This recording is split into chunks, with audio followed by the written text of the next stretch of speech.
estar bien. En mi casa, en el auto, de camino a donde sea, entre todo lo que hay que hacer. Ya por nada me preocupo y me siento bien seguro porque cada día lo comienzo aquí. En ruta. En ruta. En ruta. En ruta. Cada día lo comienzo aquí. En ruta. Bueno, estamos listos para hablar con nuestro amigo, el economista Gustavo Vélez. Esta mañana queremos preguntarle a Gustavo, debido a que ha habido cambio político en Estados Unidos y aquí, ¿verdad? Hay nuevos gobernantes, nuevo presidente en Estados Unidos, nuevo gobernante aquí. Gustavo, el cambio político en Estados Unidos se supone que traiga cambios positivos a la economía. Buenos días. Hola, buenos días, Juan Carlos, a Fernán y a Moraima y a todo el público. Buenos días. ¿Se oye bien? ¿Se oye bien Sí, la llamada? Sí, te estamos escuchando bien. Ok, bueno, pues sí, hace una semana ha habido cambios, ¿no?, en todo el mapa político, tanto en Estados Unidos, ¿verdad?, y en Puerto Rico. Déjame, que estoy en eco, perdón. Sí, no te preocupes. Hay un eco aquí, no sé por qué. Ok, acá te escuchamos sin el eco, estamos escuchando claro. ¿Ahora se ve mejor? Sí, ahora Sí, se oye ahora mejor. sí. Ahora. Perdón. Pues como decía, ha habido un cambio político, ¿verdad?, a raíz de las elecciones allá y acá.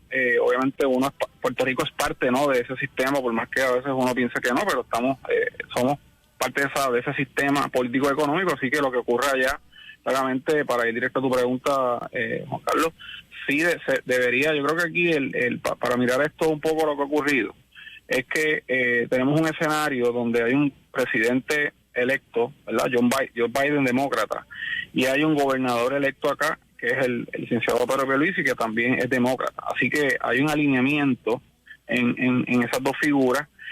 Pierluisi fue comisionado reciente en Washington, a lo que en mi juicio pues le permite tener un espacio de maniobra en lo que es el ámbito federal, que es clave en todo este proceso del manejo de los fondos, la credibilidad que Puerto Rico necesita restaurar en Washington.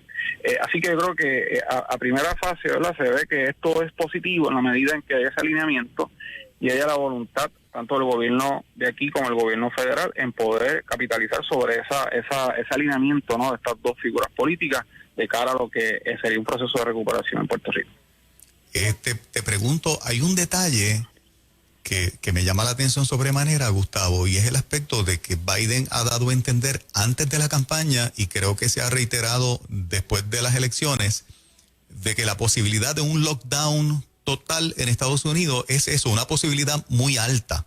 Y eso como que cambiaría el juego económico. ¿Cómo lo ves? Sí, bueno, claramente con el cambio de visión política, ¿no?, y filosofía, pues claramente viene la posibilidad de esas decisiones. Así que un escenario real ante el escalamiento en los casos, que leí ayer, antes de anoche, que está llegando a 100,000 casos, picó un día, que el presidente Biden haga lo que han hecho otros gobiernos en España, que hicieron un second lockdown. Entiendo que Francia anda por las mismas, y creo que Alemania. Así que esas son las tres economías más importantes de Europa, y obviamente Inglaterra. Así que si eso ocurre, pues sí, habría un efecto en tanto en la economía norteamericana como en la economía local. Pero eso creo yo que iría acompañado de otro paquete de estímulo, que como tú sabes se quedó un segundo paquete de $2 trillones. El primero fue de 3 trillones, del cual Puerto Rico recibió o ha recibido, espera que termine de recibir cerca de $6,000 millones.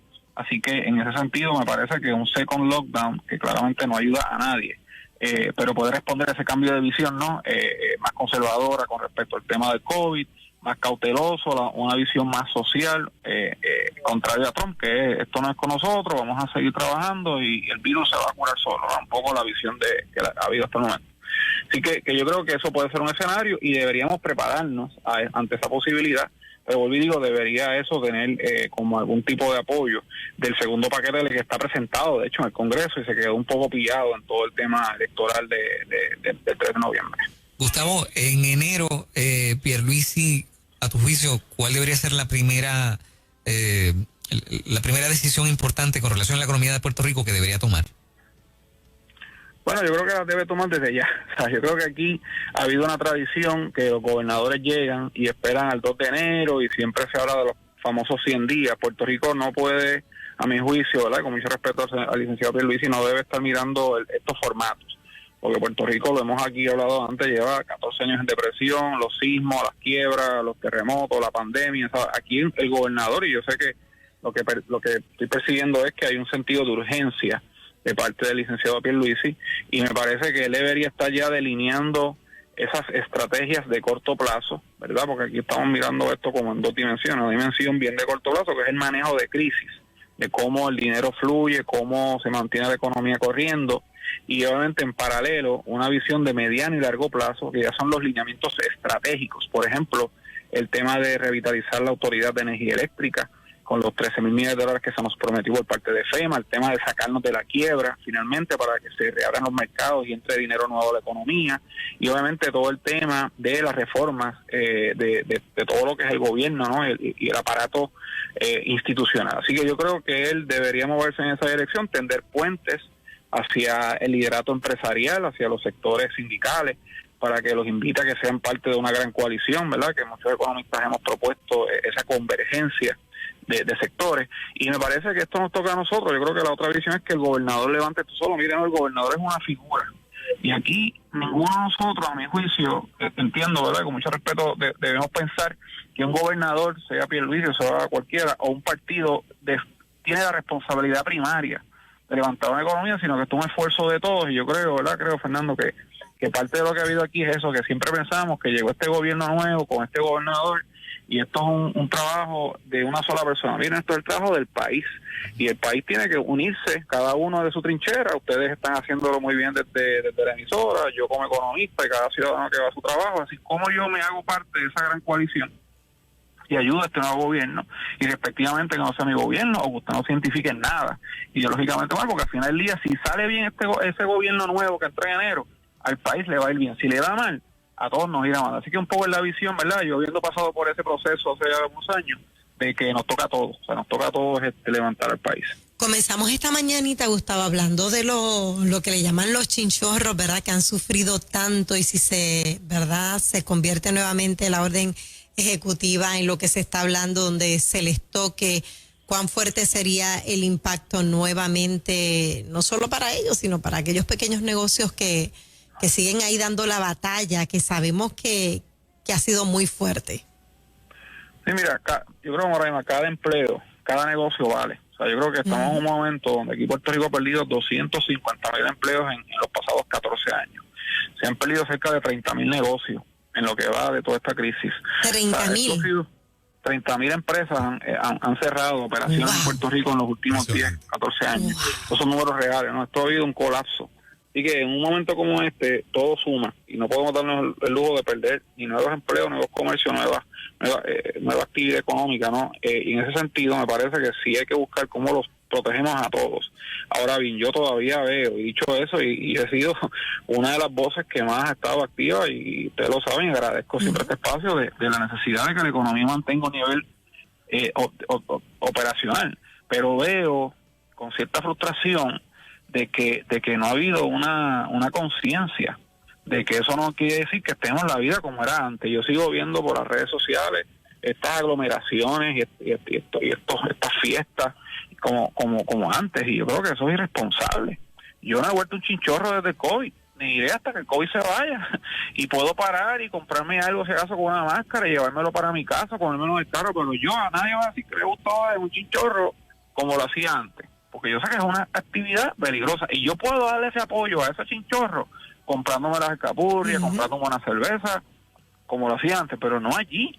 Ni voy a ir a juntar a mis amigos y vamos a irnos un domingo a chinchorrear por el centro de la isla. Lamentablemente eso no es viable. Ahora, si usted vive en Utuado o a Junta y usted quiere ir al chinchorre y comprarse una fritura y una cervecita, pues se la lleva para su casa, y eso está bien, pero no creo que podamos nosotros seguir como si nada, y eso creo que está afectando en gran medida toda esta, ¿verdad? No estoy diciendo que es ahí el problema, pero veo mucho de eso, y no creo que sea responsable. Gustavo, te pregunto, uno de los aspectos que los partidos emergentes han mencionado, particularmente Victoria Ciudadana y Juan Dalmau, es revisitar la reforma laboral. Y he escuchado que en algunas entrevistas algunos han dicho tal vez llevarla a la que había anteriormente. Sabemos que el Partido Popular pues prácticamente va a dominar los cuerpos legislativos, pero en el caso del Senado no tienen mayoría. El hecho de ir a bregar otra vez con la reforma laboral, ¿qué impacto en la economía puede tener si finalmente termina ganando el que vuelva al aspecto donde estaba antes? ¿Qué tan beneficioso o perjudicial es regresar de lo que tenemos ahora a lo que teníamos? Mira, Juan Carlos, yo creo que estos partidos lograron algo importante, y es lograr, ¿verdad?, una mayor representatividad y traer ideas, ¿verdad?, o visiones nuevas al debate legislativo, al debate público. Ahora bien, me parece que eso tampoco puede dar, y respetando las ideologías de cada cual, porque yo voté, lo digo públicamente, yo voté en esa papeleta legislativa por candidatos de estos movimientos emergentes, ¿verdad? Porque entiendo, primero, tengo una gran frustración, como la tienen muchos de los puertorriqueños, que también así lo dejaron saber, porque sacaron una tercera parte, ¿no?, de los votos. Uh-huh. Ahora, eso tampoco es una licencia, a mi juicio. Lo digo con mucho respeto a muchos de ellos, que los conozco de hecho personalmente, incluyendo al licenciado Dalmau. No puede ser una licencia, un cheque en blanco para llegar allí a empezar a promover a lo que a mi juicio son ideologías que son populistas, uh-huh, que no están ancladas en la realidad económica de Puerto Rico. Y yo creo que lo que Puerto Rico pidió es una buena gobernanza. Que podamos revisar la legislación laboral vigente y ver cómo la mejoramos, pero siempre buscando ese balance entre el patrono y el empleado. Y esa reforma laboral que se hizo lo que buscaba es darle mayor eficiencia al mercado laboral para que a los patronos se les haga fácil y eficiente contratar nuevos empleados, y no que sea algo costoso o complicado la relación obrero-patronal. Así que traigo el tema de lo que tú traes de la reforma laboral, porque así no estoy viendo locura de vamos a revertir lo del UMA, que es el tema de energía eléctrica. Vamos entonces a entrar en una guerra allí ideológica, de visiones de mundo, de cosas, a mi juicio, de radicalizar la discusión por una visión particular del mundo. Yo creo que hay espacio para lograr unos consensos en lo que es una buena gobernanza, Juan Carlos. Me parece que es la visión que debería prevalecer allí, y sentarse con el sector privado y los diversos sectores a producir legislación en equilibrio y que esté mirando el bienestar de Puerto Rico, no posiciones ideológicas particulares sin que estén fundamentadas en la realidad y en los números. Te pregunto, escuché a Pedro Pierluisi decir que el Puerto Rico todavía durante la pandemia, ¿verdad?, del COVID-19, es un Puerto Rico con una economía diferente y que habría que renegociar los acuerdos con la deuda, con los acreedores, que ya está negociado y que ya se firmó un acuerdo final. Esta posición de Pierluisi debe redundar en algún beneficio, economía adicional, si en efecto se renegocian esos acuerdos, o sería peor ir a renegociar lo que ya está acordado. Bueno, aquí, como hablamos, creo que fue la otra vez, en uno de los segmentos, Juan Carlos, este tema de la deuda hay que mirarlo también con mucho cuidado, porque por un lado hay una preocupación entre los economistas, y me incluyo yo ahí, de que todo lo que ha ocurrido sí le ha lastimado la capacidad de producción de esta economía y por ende la capacidad de pagar la deuda que incurrimos en los pasados 20 o 30 años. Eso es un dato. Ahora bien, tampoco yo he visto los ajustes en el gasto público que nos den esa credibilidad ante la comunidad financiera de decirle, mira, yo no te voy a pagar la mitad de la deuda, que por ejemplo el número que se ha más o menos estipulado, aquí lo que se ha dicho es que se puede pagar 35,000 millones de los 70,000. Así que, pero mientras esa comunidad de acreedores ve que siguen los contratos y los salarios de lujo en el Capitolio, y sigue toda esta fiesta, ¿verdad?, de derroche de fondos públicos, ¿con qué moral tú vas a pedir más recortes? O sea, el gobierno sigue siendo con el mismo tamaño, las mismas 140 agencias. Entonces, cuando yo vea que aquí hemos llevado la economía, el gobierno, al nivel mínimo de gasto y los sacrificios estén repartidos de manera equitativa, entonces quizás podamos tener la base moral o la credibilidad pública para pedirle más recortes a los acreedores, porque cada dólar que tú recortas, para que esto quede claro, más te va a imposibilitar volver a los mercados de capital. O sea, mientras más tú le recortes a ese que te prestó, cuando tú vuelvas a coger prestado, van a mirar para atrás los que te van a prestar si te prestan. Y decir, espérate, ¿cómo fue que allá abajo un gobierno que le dimos 70 y nos devolvió 20? Pero nos devolvió 20 porque no se disciplinó fiscalmente. Y eso nos va a costar más caro, Juan Carlos. Y yo creo que eso es lo que quiero que el país entienda, que no es tan simple, no es tan lineal, y que cada una de estas decisiones va a tener un costo hacia las futuras generaciones, porque si antes de que esto colapsara, Juan Carlos, Puerto Rico tomaba prestado a un 4 o un 5% de interés, porque el crédito era bueno. Antes del colapso estábamos casi a 9-10%, wow. Y se llegó a hacer una emisión que estaba casi al 11%, que no se hizo. Así que mientras más caro sea coger prestado, más nuestra generación futura más va a estar hipotecada y más limitación va a tener para coger prestado. Así que, vuelvo y digo, este nuevo gobierno tiene que tener mucho cuidado de cómo hace esto para no afectar la credibilidad futuro de Puerto Rico. Gustavo, muy a pesar de todo esto que estamos hablando y de las complicaciones, cuando miras el mapa político como quedó luego de las elecciones, Gustavo Vélez, ¿se siente esperanzado?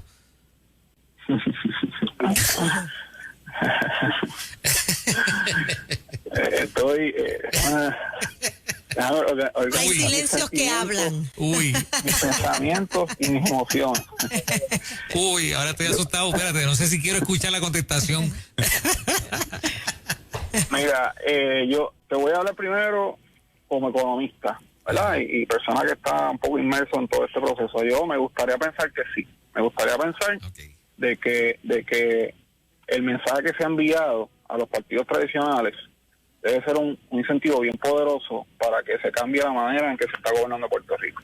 Así que yo creo que, y eso debería provocar políticas públicas y políticas económicas responsables y estratégicas, ¿verdad?, alineadas al gobierno federal y todo lo que hay que hacer aquí. Ese te habló el economista, esa es la aspiración. Ahora te habla el ciudadano y el padre.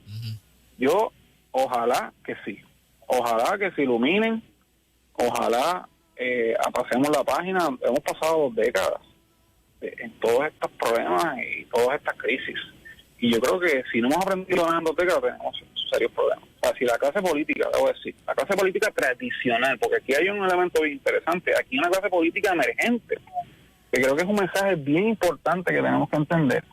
Y ahora la otra pregunta es si esa clase política emergente va a tener la capacidad de escuchar al pueblo y poder abrirse y no trancarse, ¿no?, a sus posturas ideológicas, muchas de las cuales yo no tengo problema, pero hay que gobernar. Porque los fanatismos de izquierda son tan malos como los fanatismos de derecha.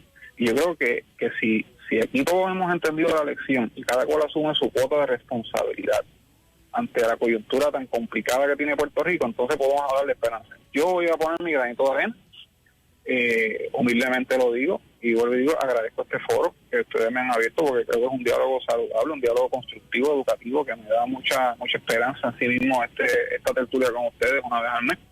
Y yo creo que el país merece más. O sea, yo creo que Puerto Rico merece una segunda oportunidad real.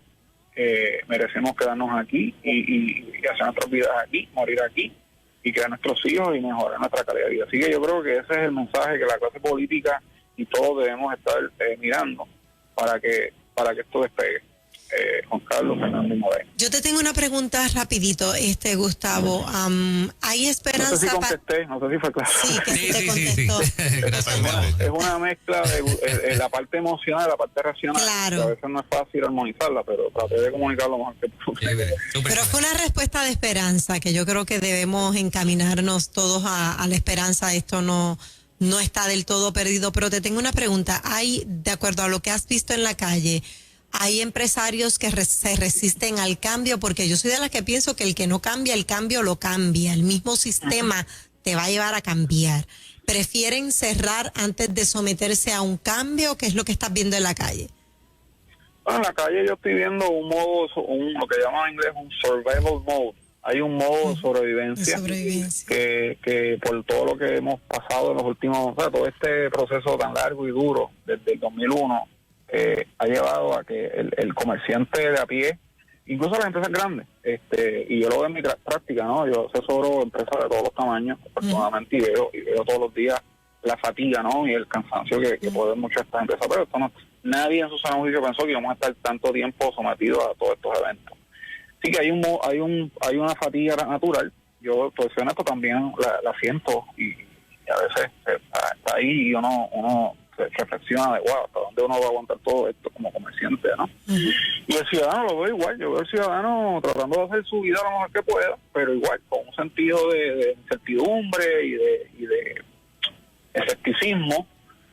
Siempre estos eventos de cambio de gobierno inyectan un optimismo a la ciudadanía, ¿no? Es como un fresh start, ¿verdad? Cuando ven las Navidades, que uno empieza a hacer todas estas resoluciones en Año Nuevo. Pero yo creo que hay que movernos a lo que llamo una milla extra. O sea, yo creo que tenemos que respirar profundo, y como dije al principio ahorita cuando Fernando me preguntó de qué significaba, ¿verdad?, el nuevo gobierno, yo creo que tenemos que dar un empujón, porque creo que se nos puede ir la vida en estos próximos 4 años. Porque vienen decisiones como el tema de la quiebra, salir de ella, cómo esos fondos federales los usamos, salir de la pandemia y recuperar la economía. Así que no, creo que es una coyuntura, no es un cliché, pero creo que actualmente es una coyuntura bien interesante, bien determinante. Y vuelvo y digo, cada ciudadano, yo sé que ha sido duro, ha sido bien complejo todo, pero tiene que echarle resto. Tiene que echarle resto, a pesar del cansancio colectivo que creo que puede haber y justificado en amplios sectores de Puerto Rico.